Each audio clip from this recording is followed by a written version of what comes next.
A man who sat at the center of the United States Senate was beaten to death in his own apartment. The weapon was his own typewriter. He was the right hand of a sitting U.S. senator. He had spent 20 years inside the building where laws are made. And the morning he was found, someone was allowed to walk into his home and carry papers out the door. 4 decades later, the file is still open, and the reason it was never solved may have less to do with who killed him and more to do with who he worked for.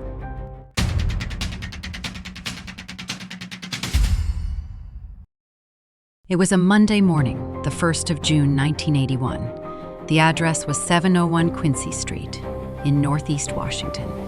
Raymond Nelson was 59 years old.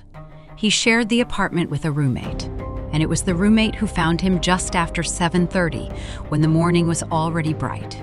Nelson had been bludgeoned. The injuries were to his head, and lying there, in the apartment of a man who had spent his life around words, was a large office typewriter, the heavy kind that took 2 hands to lift.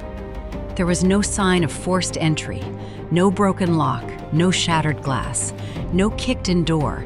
Whoever did this had been let in or had a key, and there was no obvious motive. Nothing the first officers could point to and say, "This is why a man dies." But within hours, detectives looking at that apartment would start to feel that something about the scene was wrong. Not wrong as in violent, wrong as in arranged. To understand why this killing mattered far beyond one apartment, you have to understand who Raymond Nelson was. Before Washington, he was a newspaperman. He had run the Washington bureau of the Providence Journal, one of New England's most respected papers. He knew how the Capitol worked. He knew how to ask questions, and he knew which answers were dangerous. Then he crossed over. He went to work for Claiborne Pell, the United States Senator from Rhode Island, the man whose name is still on the federal grants that send millions of Americans to college. Nelson was not a junior staffer. He was Pell's administrative assistant, the senator's chief aide, for roughly 14 years. In a Senate office, that is the person who knows everything: the schedule, the favors, the quiet conversations that never make the record. For about 20 years, Raymond Nelson lived at the center of American power, trusted with the things powerful people would rather keep close. And then, on an ordinary Monday, a man who knew that many secrets was found dead on his own floor. The question almost asks itself, when someone like that is killed, where do you even begin to look? Let's go back to that apartment and to the word the detectives kept circling. Staged, a real crime scene is chaos. A struggle leaves a story across a room. Furniture moves. Things fall where they fall. A killing with a heavy typewriter is close and personal and violent. But investigators came to believe that what they were looking at had been set. That after Raymond Nelson was dead, someone took the time to arrange the scene, to make it tell a different story than the true one. Think about what that means. It means the killer was not panicking. It means the killer was calm enough to clean up an idea, to compose a picture, and then to walk out of a building in the capital of the United States without leaving a single mark on the door. A staged scene is not the work of a stranger who panicked. A staged scene is the work of someone who wanted the investigation to go the wrong way from the very first hour. And here is the thing about wanting an investigation to go the wrong way. Sometimes you don't have to try very hard because the people running it are about to make that easy for you. In any homicide, the first rule is simple. You seal the scene. Nothing comes in. Nothing goes out. The apartment belongs to the evidence now, not to anyone else. That is not what happened here. Because Raymond Nelson did not work at a hardware store.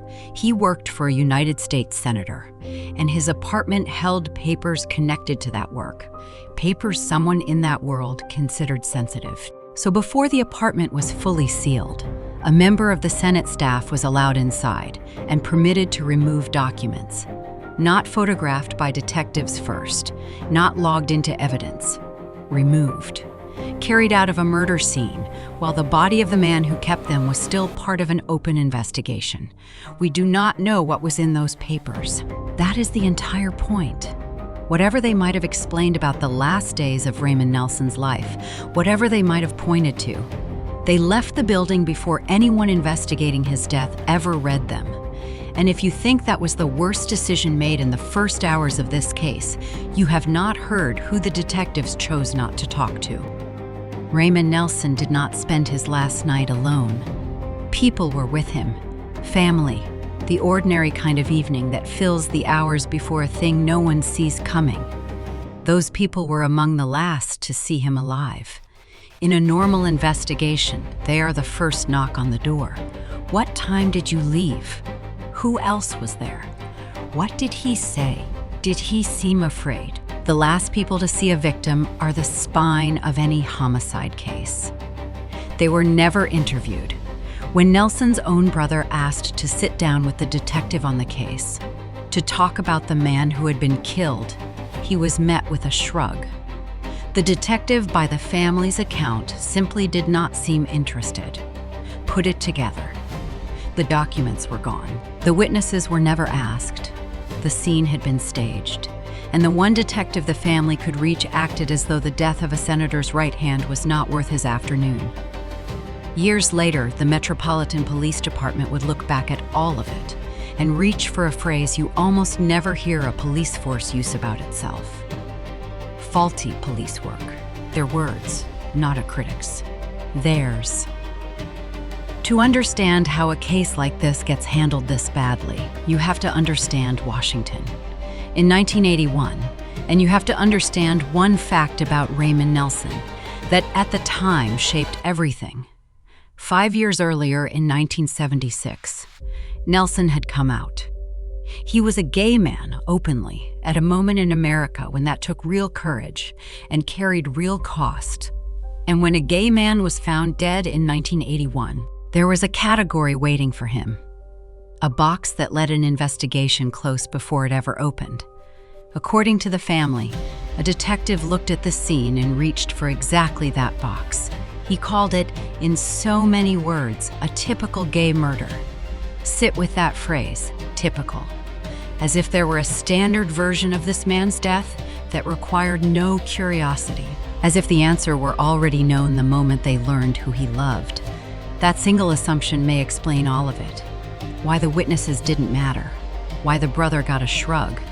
Why a staged scene in the home of a senator's chief aide did not set off every alarm in the building. The investigation never recovered from that first idea.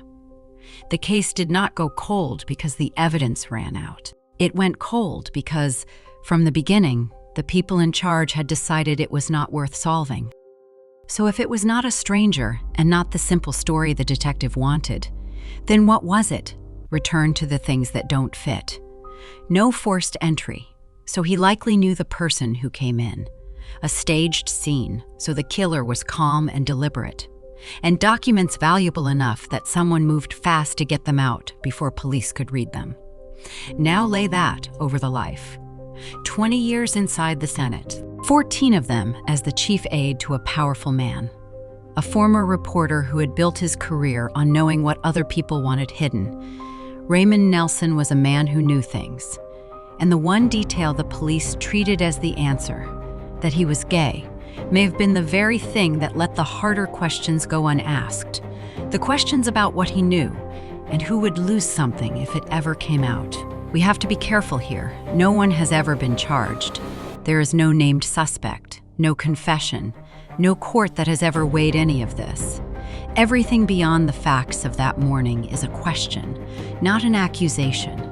But there is a difference between a case with no answers and a case where someone made sure the answers were never found. And more than 40 years on, one of those questions would be spoken out loud by the person with the most reason to want the truth. The years moved on the way they always do. Administrations changed. The Senator Nelson served retired and later died. The reporters who had covered the death moved to other stories, and Raymond Nelson's file did not close. It just stopped moving. It became one of those folders that sits in a cold case unit. The dust of a bad first week settled permanently over everything inside. To this day, the Metropolitan Police Department lists it as open. A homicide unsolved. There is a standing reward, $25,000, for information that leads to an arrest and conviction. And the department's own summary of where the case stands is almost unbearable in its honesty. No evidence proving who committed this crime has ever been obtained. No evidence. Not because none ever existed, but because in the hours when it mattered most, the people charged with collecting it let it walk out the door or never went looking at all. In December of 2024, more than 4 decades after his father was killed, Mark Nelson decided he would not let the silence be the last word.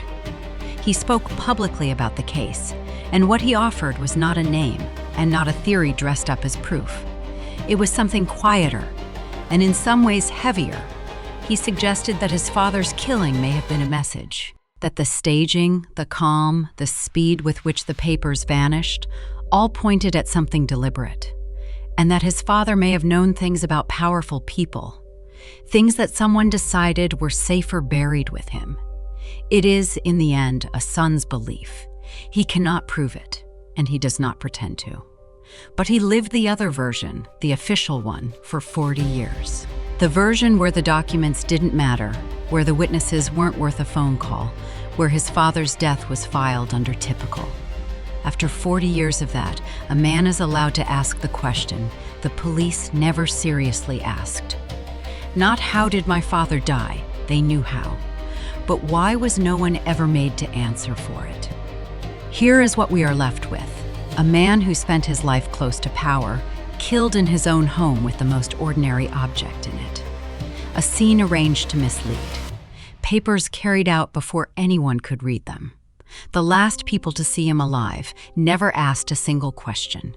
And a label, typical, that closed the door on the truth before the investigation had even begun. Raymond Nelson was a journalist who became the keeper of other people's secrets.